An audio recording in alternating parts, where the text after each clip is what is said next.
Dear Papa B, ako po ay isang sales clerk sa isang kilalang mall sa Manila. Itago niyo na lang po ako sa pangalang Jenny.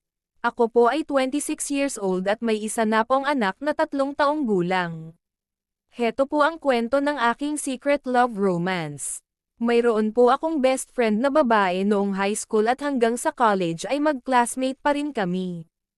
Kumuha kami ng kursong nursing at sabay din kaming nakagraduate ng college.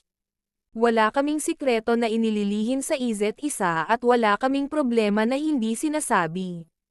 Kaya daig pa namin ang tunay na magkapatid na para kaming kambal.